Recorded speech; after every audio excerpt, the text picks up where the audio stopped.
will be talking today about deliberative democracy in relation to environmentalism. And this is my outline, so I'll start just talking real quick about my RIAS internship, which is the reason why I'm doing this right now and what I exactly do there. Then I will have an introduction with the legal framework, political theory, and my research question. I'll talk about citizens' assemblies and their pros and cons, and then I'll end with a conclusion. So regarding my internship, I'm doing an internship at the Roosevelt Institute for American Studies, and basically I'm helping my two supervisors, Dario and Gaetano, to organize a conference on environmental democracy and education, and they are giving a class at the University Delft, Leiden, together with a university from the United States, the William and Mary University, and they do a virtual exchange, so they do a class together. Right, and what I do there is I help organize this conference, and in the beginning, for a kind of academic part, I looked into environmental education, and now towards the end I'm looking into environmental democracy and what exactly that is, and the outcome of that is now this presentation. And I will begin all this with the United Nations Conference on Environment and Development, or also known as the Rio Earth Summit, which was in the end adopted by 178 member states and basically established sustainable development within international law, and it has 27 principles, and I will be focusing on principle 10. And because it's law and wording is important, I am going to read this. So environmental issues are best handled with participation of all concerned citizens at the relevant level.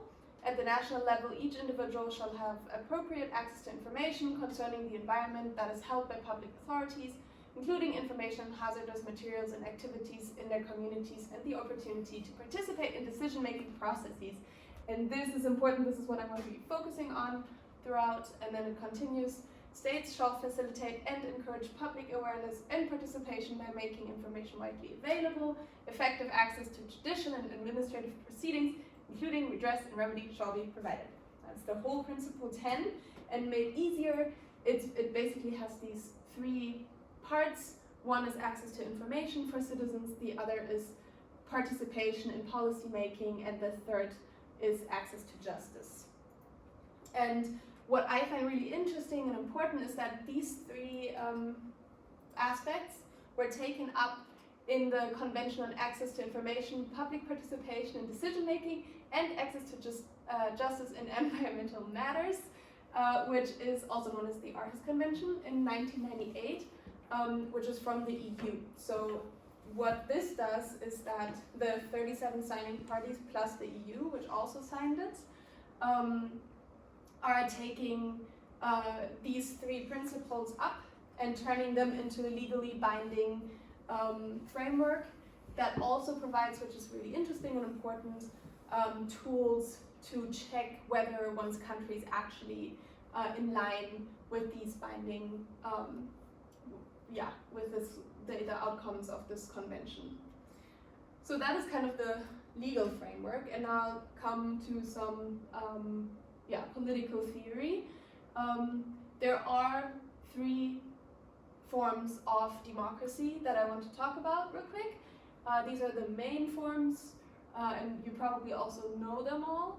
So one is representative democracy, and this is very clearly you vote for a representative, and then this representative makes a decision for you. And then the second one is participatory democracy, and here the idea is to include the citizen more in the decision-making process, but only towards the end. And this is often in form of a referendum in direct democracy. So you have your elected politicians who think about kind of ideas, come up with policy ideas, and then the public votes on them. So that's where they're included in the decision-making process. And then we have deliberative democracy, and this goes even deeper. This makes the citizens even more involved in the process, in the democratic process. And the idea here is that you involve the citizens already at the point where the politicians come up with the policies that you can either then vote on or they decide on. So the idea is really that instead of just choosing A and B in a referendum, they help come up with what exactly is A and what exactly is B. And there are different forms of deliberative or approaches to deliberative democracy, but they all have different or a set of things in common.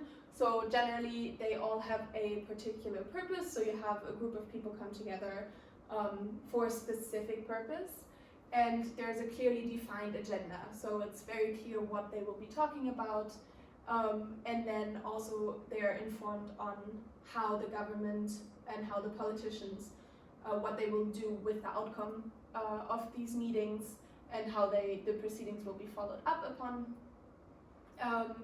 Then once, because there is this one purpose, once this was discussed, the body basically ceases to exist. And it's also really important that members are selected randomly, and they're usually representative of the demographics of the community in which they live. And experts are witnesses and not participants, and this is really important. Instead of being part of the randomly selected body, of course you can accidentally have a, I don't know, scientist sitting in this group as well, but they are not invited to participate, but they are only invited to educate the people who are in this body or to witness what is happening. And then it's very clearly around deliberation. That's also why it's the deliberative approach. And the idea here is that the group of citizens kind of discusses and puts their brains together and thinks together to come up with an idea. Yeah, so this is what all these approaches have in common. And so why am I talking about this in relation to Principle 10? So obviously this is very clearly this participation aspect, but participation can either refer to the participatory democracy or deliberative democracy, and I want to focus on deliberative democracy just because it even goes a little bit further than what's kind of required by Principle 10, and also because it's really something that is becoming more and more established currently in Europe and around the world. So my research question is, does deliberative democracy provide a useful framework for environmental policy making? And here's kind of the connection back to environmental democracy, which is the theme of the course and the conference that I'm helping to organize. Again, I'm focusing on deliberative democracy, and here I want to focus especially on citizens' assemblies, which is one form of deliberative democracies. What exactly is a citizens' assembly? The idea is, as I said earlier, you usually have a randomly selected group of people who are representative of society, and then the citizens' assembly is coordinated by a team that can either be an NGO or a governmental organization. We have a facilitation team that throughout the process guides the people through the process. You have experts and interest groups who inform the citizens or participants on the aspect at hand, so they're really well informed. During the assembly, you have these lectures, and then that's usually followed by knowledge sharing in small groups. And this is also the picture you can see in the background. So you have these small round tables, and people put together what they've learned, what they think about it, how they relate it back to their own experiences, etc. And then at the end of this, facilitated through professionals with professional methods, you come up with a set of recommendations. And then what's interesting is how is this put back into policy making, because of course, because they're randomly selected, they are not representatives of society, so they do not have a mandate.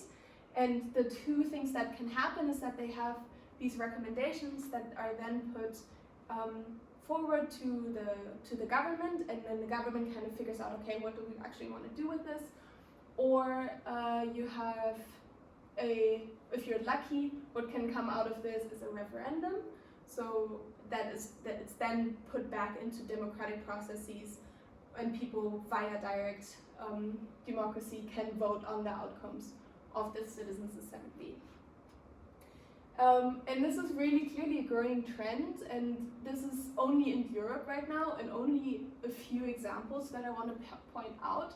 So here in Ireland, we have in 2011, that one is really the one that everyone refers back to in all the literature and in the development of citizens' assemblies that followed this one, because it was really the first, biggest, and a very successful one. There was then also one in 2016 on climate change in Paris. I'll be talking about the 2011 one and the Paris one a little bit more in a sec. This is interesting because it's a standing conference, and so it's not what I said earlier. It didn't end with one topic being done discussing, but it's a standing body that takes up new themes. There was one in the Netherlands, and this is the earliest one I found in 2006, so it's been going on for quite a while. In Vorarlberg in Austria, they do that quite a bit, and this one was also in climate change. In Belgium, you also have a standing one, and this one was actually modeled after that one. In Sweden, there was just one on diet, on how people eat, which is really interesting and very niche, but also very relevant. And in Germany in 2022, in Berlin, there were actually over 60 in the past couple of years. In Berlin, this one was on climate change, though, so very interesting. So I want to talk a little bit more about some examples. So this first one is the one I mentioned from Ireland, and it was a consequence of the financial crisis that Ireland was in, and a crisis, a kind of governmental crisis, because people didn't trust the government anymore. And because of that, the organization We the Citizens initiated the Citizens' Assembly, and it focused on government reform and fighting the financial crisis, so the two prevalent issues, and it was an inspiration for a lot more assemblies to come. And then the other one I want to focus on is the standing one in Paris, which was also following a low voter turnout and the yellow vest protests. So again, mistrust in the government, people not being happy about the government. So they came up with the standing conference, which is very powerful. So this is, I have as an example because it's, in the literature they say it has teeth, so it can actually, it has much more power than the typical citizens' assemblies, because what it can do is it can draft local draft laws, so not local laws, but draft laws. It can also request the drafting or scrutiny of reports, so to look more into a specific topic. It can raise questions at city council meetings. It has influence on the budget, and also what I find interesting is that they can put topics on their own agenda, so it doesn't only have to come from outside, but if they're interested in something, they can just put it on their own agenda. So this is actually quite powerful because they have so many direct links to the government instead of just coming up with, for one topic, a set of recommendations. So what I found in the literature, which is I think really interesting, is that people looked into how do citizens' assemblies affect the people who are part of the assemblies. And there are two aspects. So one is that it influences the interest in politics, and the other is that it that people are likely to change their opinions. So one thing we can see here is before and after the citizens' assembly, and the topics are interest in politics and willingness to discuss politics, more willing to get into politics. And there you can really see that this all increased. And then they were asked whether they feel like ordinary people have an influence, and you could really see that that their doubt in that kind of decreased. And then what you can also see is this is a comparison of all the people who participated in the Citizens Assembly or not. So we have here people who participated before and after, about their interest in politics. You can really see that they got more interested after. You can also see these people didn't participate, but they got information on the Citizens Assembly, and they were much more interested in politics than before. And here you can see control groups who didn't participate, and they were really, nothing really changed. The level of interest stayed the same. And then regarding changing opinions,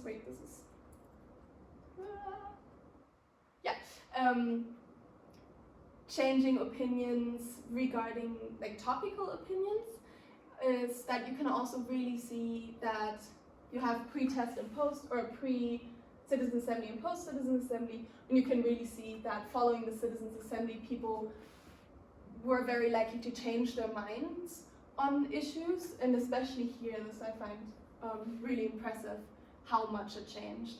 And if you think back at what happens is you get a lot of topical input and you talk to a bunch of people around you. And what Sauter et al. Looked at was, okay, who is more likely to change their opinions and why? And what they found was that older and more highly educated people were less likely to change their opinions. And then the ones who are most likely to change their opinions were those who were under 65 with a median level of education, which I find really interesting. Then also quite interesting is that women, they found, were more likely to change their minds on specific topics that were brought up in the Citizens Assembly. And in general, they said it's really important to actually have a change of mind in these settings, is that you have a heterogeneous pool of information and opinions, because if you just have the same opinion sitting in the same room and talking, nothing will change. So, yeah. Regarding citizens' assemblies and environmental democracy, I mentioned it earlier already, that there is quite a few that are on the topics of climate. What I find interesting, and also one of the reasons why I picked citizens' assemblies and this topic in general, is because there's a lot of social movements that are actually asking for this. So starting with the Sunrise Movement from the United States, they're not asking specifically for citizens' assemblies, but more participatory involvement of the people in decision making. We have Code Rood from the Netherlands, who are asking for a decentralized and socialized energy democracy. So here again, they ask for a change in how we do democracy, especially the decentralized aspect refers back to different ways of doing democracy, like, for example, the Citizens' Assembly. Then we have Alle Dörfer bleiben from Germany, and they are also asking to be able to create their own structural change and to be involved in the process themselves. We have Letzte Generation, also from Germany, and they're very specifically asking, they have two demands. The second one is Citizens' Assembly, and the same with Extinction Rebellion, which is international. Their third demand is also to have a Citizens' Assembly. So we don't only see that it's a growing trend already in policy making over the last, since 2006 in Europe, but also that a lot of social movements are asking for this and saying, hey, we want to be more involved, and this is actually the way, deliberative democracy is the way we want this. Right, so one example for an environmental or climate related or focused citizens' assembly is the one from 2016 in Ireland. And again, Ireland was in a crisis. They had before this the third highest emissions in the EU, with 13.3 tons of CO2 per capita, and this is much higher than the EU norm, because the EU norm is 8.8 tons. So they were much above that. And what's really interesting is that it's 34% comes from agriculture, and that's the only other country in the world is New Zealand, which has even a higher, somewhere in the 40s. So their main emissions come from agriculture, and because of this topic is super politically charged, or was in Ireland, and important here is that there was a really, really strong farming lobby that slowed down the process regarding climate action. So what they did was they had a citizens assembly with 99 citizens on 2 weekends. They had 26 hours in total of listening and discussing and deliberating and coming together and putting their brains together.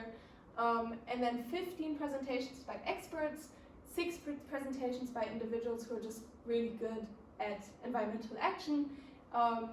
And what's really interesting is that they wanted to open this up even more to the public, to get more people involved. So they had people send in submissions, just their personal thoughts and ideas. And they, in the end, they had 1,185 public submissions that were also taken into account. There was a general focus on transport, energy, and agriculture, so the main issues relating to the climate in Ireland. And in general, this process was done highly transparent, because the idea was to, even if it's only 99 citizens, everyone should have access to the information and understand how this process happened. And they ended up with 13 recommendations, and all of them got 80% of the votes in the Citizens' Assembly or more, which is really a high turnout. And what happened next is there wasn't a referendum that voted on these issues. Instead, the government or the parliament established a committee that then looked at these recommendations and thought about, okay, what can we do with this? And in the end, these recommendations actually helped shape Ireland's climate action plan, so it was quite successful. So again, my question was, does deliberative democracy provide a useful framework for environmental policy making? And so I'm looking at, okay, how was it successful and where are shortcomings? And very clearly, one of the main successes is that it just increases participation. So you have people being more involved in the whole process of policy making. You have people actually getting in touch with topics that they may not think about that much. They are very likely to change their mind because they get more perspectives. They get more interested in politics. So you really have people participating much more in democracy. Then there's a very clear lobby control. So as I said, for example, in Ireland, the farming lobby really slowed down the process of climate action, I guess. And because lobbies don't have access to these citizens' assemblies, they can't influence the outcome. So this is really a big step forward in issues where the government is kind of stuck because there are so many interests and powerful lobbies pushing from every side, and this is really excluded from this process. Then you have representation. So because it's representative of the community, so if it's, for example, citizens' assemblies can be for cities, it can also be for countries, and they make sure that it's representative. So instead of politics where you usually have well-educated people of a different, specific middle class, upper class background, with a good income, usually they live in certain areas. Here, this is much more representative of society as a whole. And then you end up with very valuable insights for politicians, or even if you're lucky, a referendum. So these are really the positive sides of the citizens' assemblies. But there are also a couple of shortcomings. So one is minority representation. Regarding minority representation, even if you have a group of citizens representative of the community they live in, you still have the minorities in minorities. And we know that minorities are usually those most impacted by issues like, for example, climate change, but also when it comes to economic problems in a country or safety and all these issues. You usually have minorities that are impacted more, and that have less powerful voices in society, and you have this replicated in these citizens' assemblies as well. And another issue is that micro-minorities, so even smaller groups, are maybe even left out because they are so small that they are not really considered when these groups are being put together. It can also be, for example, that people under 16, because usually it starts at 16, can participate, but then their voices and their interests, because especially in the climate debate, it's their future that's discussed. They are excluded from these issues, but also, for example, refugees, and yeah, people who are not yet considered citizens in a full sense.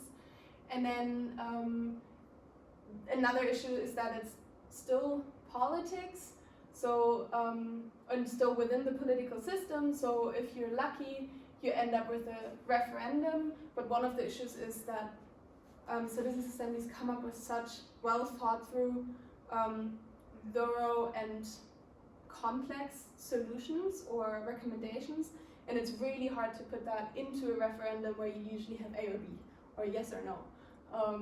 And so all the hard work that the people did over hours and hours and hours may actually end up in a very shortened form. And then the other point is that McGowan, this person, brought up is that politicians can use citizens' assemblies to pacify the masses in kind of a performative sense. So instead of actually pushing for climate action, what they can do is say, okay, we're gonna create a citizens' assembly, we're gonna have them work on it, you have all these people invest their time and energy and money into it, and in the end, nothing really happens with the output, because politicians are not really forced to take it up then, but they can still say, but we did our best and put this into action. So there is definitely a danger there. So you need the goodwill of the politicians to actually take this up in the end. And then what's also, same person said, in the end it's still within the system, so we can't really create radical changes. So if you think about neoliberalism as a cause for climate change, for example, one of the causes, we can't really get rid of that in this setting, because first it still is going to be picked up by politics again, and there you have the push from the lobby again, but also